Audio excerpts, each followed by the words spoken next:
बिहार के सभी जिलों में कड़ाके की ठंड पड़ रही है। बर्फीली और ठंडी हवाओं की वजह से लोगों को पूरे दिन कपकपी का एहसास हो रहा है। इस दौरान 8 से 11 किलोमीटर प्रति घंटे की रफ्तार से पछुआ हवा भी चल रही है। राज्य के कई इलाकों में सुबह सुबह घना कोहरा छाया रहा। इससे राहगीरों को काफी परेशानी का सामना करना पड़ा। वहीं रविवार की बात करें तो गया का न्यूनतम तापमान 2.9 डिग्री सेल्सियस दर्ज किया गया है, जो कि सबसे कम है। इसने पिछले 4 साल का रिकॉर्ड तोड़ दिया है। पटना में अधिकतम तापमान 16 डिग्री और न्यूनतम तापमान 7.8 डिग्री दर्ज किया गया है। मौसम विभाग ने ठंड को लेकर अलर्ट जारी किया है।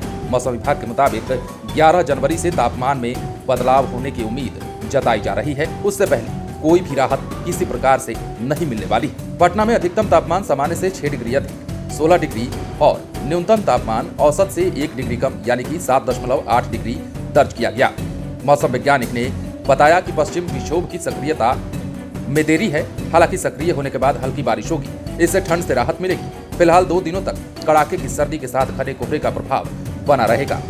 शीतलहर में 10 जनवरी से कमी आएगी, क्योंकि देश के उत्तरी हिमालयी क्षेत्र में मंगलवार की शाम को एक नया पश्चिमी विक्षोभ दस्तक दे रहा है। इस कारण पूरे उत्तर भारत, उससे सटे मध्य भारत के न्यूनतम तापमान में 3 से 4 डिग्री तक बढ़ोतरी के आसार है। बिहार, झारखंड, छत्तीसगढ़, उड़ीसा और तेलंगाना में 3 दिन बाद राहत मिलने की उम्मीद जताई गई है। ऐसा इसलिए हो रहा है क्योंकि उत्तराखंड, जम्मू कश्मीर, हिमाचल प्रदेश जैसे पहाड़ी इलाकों में अभी लगातार बर्फबारी हो रही है। इस दौरान चंडीगढ़, दिल्ली, उत्तर प्रदेश के साथ साथ बिहार का मौसम भी पूरी तरह से शुष्क है।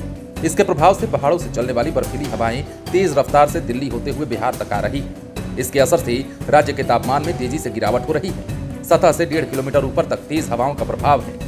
पटना एयरपोर्ट पर रविवार की सुबह विजिबिलिटी 1000 मीटर से कम होने से स्पाइस जेट की दिल्ली की फ्लाइट SG 8721 आने के बाद डाइवर्ट होकर कोलकाता चली गई।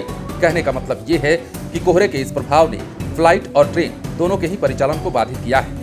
ये फ्लाइट करीब 8:55 पर पटना एयरपोर्ट के आसपास आ गई थी, लेकिन विजिबिलिटी 720 मीटर रहने की वजह से 4 चक्कर लगाने के बाद कोलकाता चली गई। इस विमान से दिल्ली से आने वाले करीब 170 यात्री पटना के बजाय कोलकाता पहुंच गए।